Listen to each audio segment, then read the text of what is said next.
आप में से जो लोग किसान को गाली देते हैं, उसे खालिस्तानी बताते हैं, उसे देशद्रोही बताते हैं, आप जानते हैं उसके साथ आप कितना बड़ा अत्याचार करते हैं, कितनी बड़ी ज्यादती करते हैं। आज जब उस किसान ने भारत बंद का आह्वान किया है, उसका वक्त आप जानते हैं क्या था? सुबह के 11 या दोपहर से 1 घंटे पहले 11 से लेके 3 बजे तक, सिर्फ 4 घंटे का। क्यों आप जानते हैं? क्योंकि आप में से कई लोग अपने दफ्तर पहुंच सकें और 3 या 4 बजे के बाद फिर आसानी से अपने दफ्तर से अपने घर आ सकें। वो नहीं चाहता कि आपको किसी तरह की कोई समस्या पेश आए, मगर इस सरकार का फर्जी तंत्र, आप में से कई भक्त उसको लगातार गाली दे रहे हैं।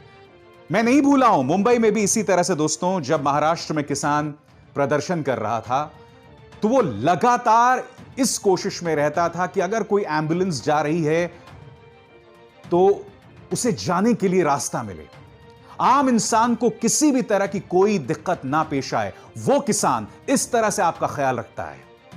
वो हमारा अन्नदाता भी है और वो इन चीजों को लेकर संवेदनशील है। जो ताजा किसान आंदोलन है ना दोस्तों, उसने पूरी कोशिश की है इसमें किसी तरह का कोई राजनीतिक दखल ना हो। यह बात अलग है कि इस मुद्दे को लेकर इस वक्त तमाम राजनीतिक दल उसके समर्थन में आ गए। दक्षिण में डीएमके से लेकर, उत्तर प्रदेश में समाजवादी पार्टी से लेकर, दिल्ली में आम आदमी पार्टी और कांग्रेस, सब इसके समर्थन में है, सिर्फ एक पार्टी को छोड़ के जिसका नाम है बीजेपी।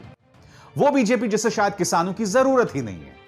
वो बीजेपी जो हिंदू मुस्लिम करके छद्म राष्ट्रवाद के सहारे जो है वोट हासिल कर लेती है। और इससे जुड़ा एक बहुत अहम मुद्दा, क्या इस देश के अंदर प्रदर्शन करना एक बहुत बड़ा गुनाह हो गया है? आखिर हम प्रोटेस्ट को क्रिमिनलाइज क्यों कर रहे हैं? प्रदर्शन का अपराधीकरण क्यों कर रहे हैं?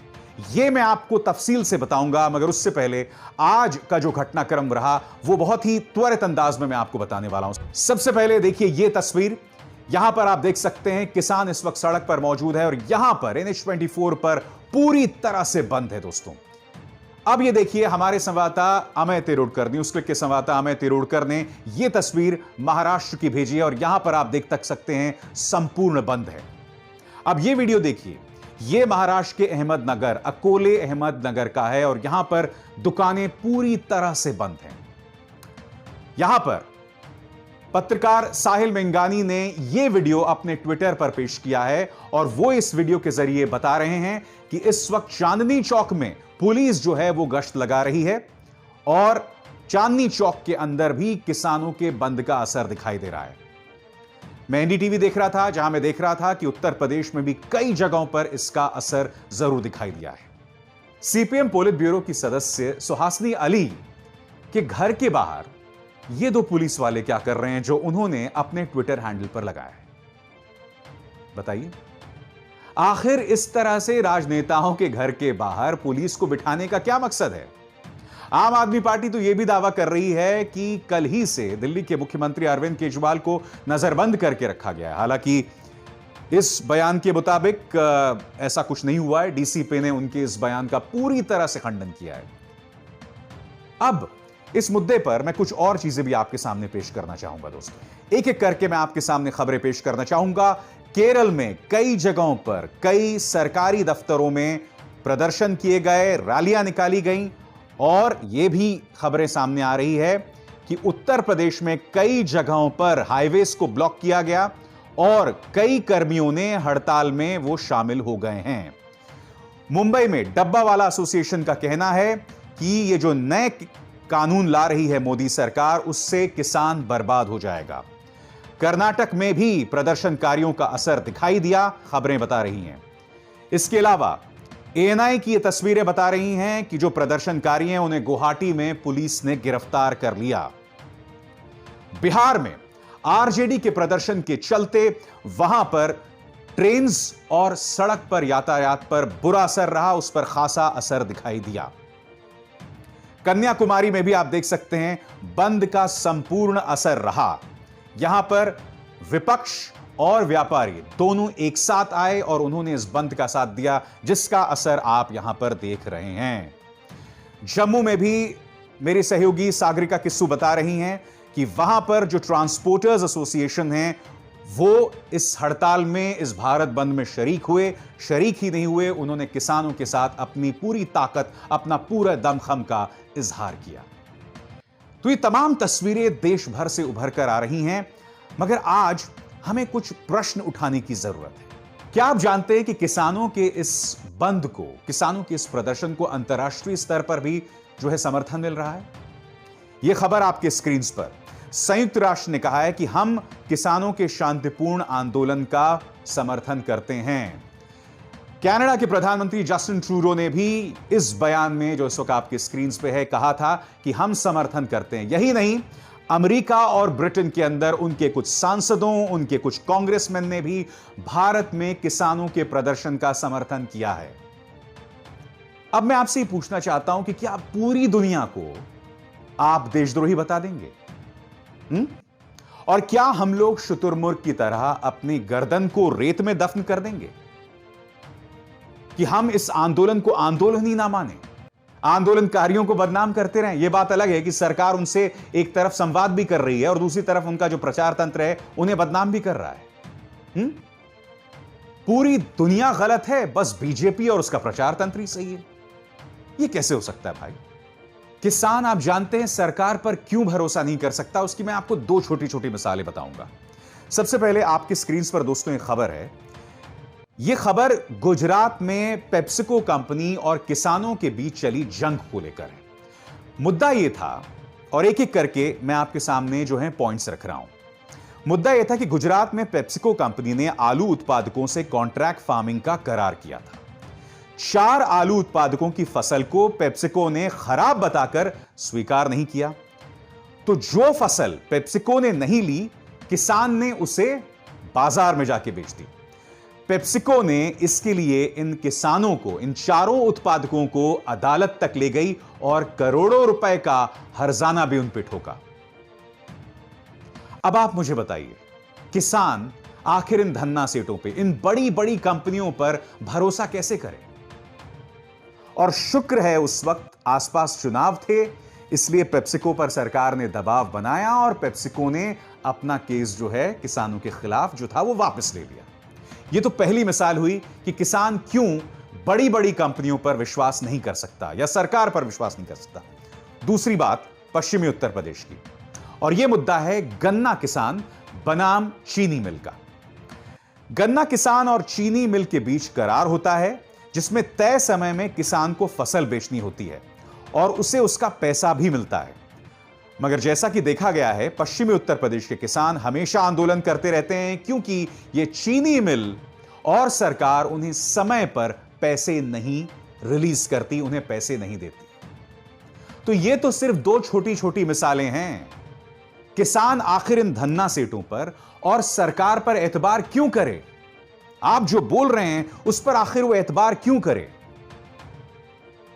एक तरफ आपने एक ऐसी व्यवस्था नहीं बनाई है जिसके जरिए किसान आप पर भरोसा कर सके, दूसरी तरफ जब वो अपनी मांगों के साथ मैदान में उतरता है तो आप उसके प्रोटेस्ट को क्रिमिनलाइज कर रहे हैं, उसको अपराधी बता रहे हैं, उसको देशद्रोही, अराजक, अर्बन नक्सलाइट बता रहे हैं। आज इन 2 प्रदर्शनों पर निगाह डालिए। आपकी स्क्रीन पर अन्ना आंदोलन और निर्भया आंदोलन।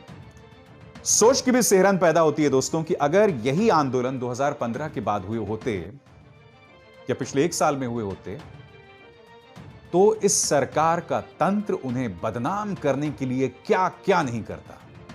चलिए, अन्ना आंदोलन तो मान लिया, उसके पीछे खुद आरएसएस कहां था, विवेकानंद फाउंडेशन कहां था, मगर ये लोग निर्भया तक को बदनाम करने से नहीं चूकते। इसलिए तो मैं कह रहा हूं कि आज अपने हक की बात करना एक अपराध हो गया है। और इसकी एक छोटी सी मिसाल है हाथरस में जिस गुड़िया के साथ कथित बलात्कार और हत्या हुई थी, उसके परिवार के साथ जिस तरह का अत्याचार किया गया, उन अत्याचारों की तमाम हदों को प्रशासन ने पार कर दिया। वो एक छोटी सी मिसाल है।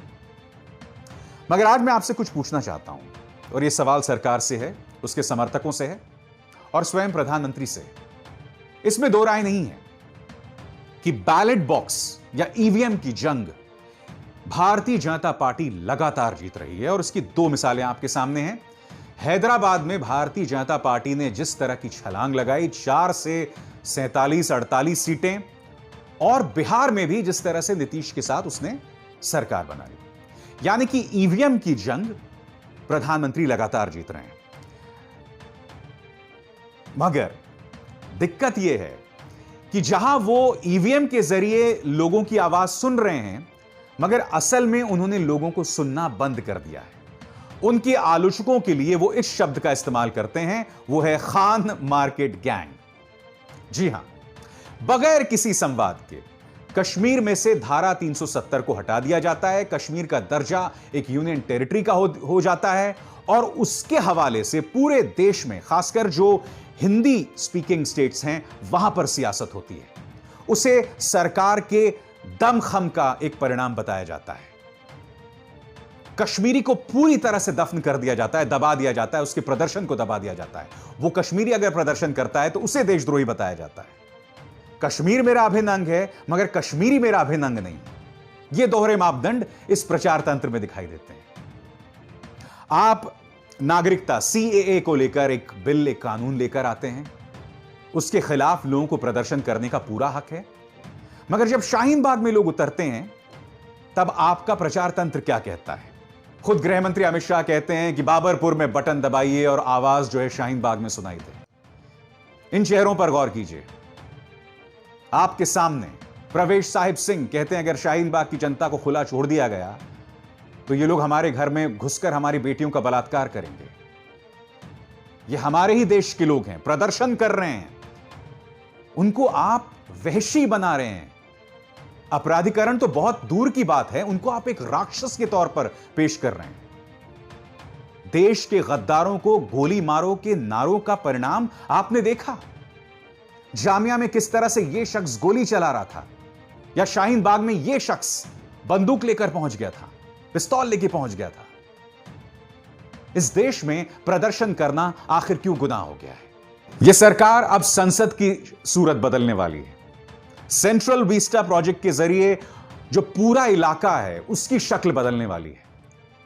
मगर जहां संसद की शक्ल बदली जा रही है, उसका चरित्र और उसका असर लगातार इस सरकार के अंतर्गत खत्म होता जा रहा है। जिस तरह से किसान बिल पारित हुआ, वो तस्वीरें याद हैं कि नहीं आपको? आपको याद है कि नहीं कि रात में महात्मा गांधी की तस्वीर के सामने सांसदों ने प्रदर्शन किया, बगैर किसी चर्चा के, बगैर उसे बीएसी में भेजे उस बिल को पारित कर दिया गया।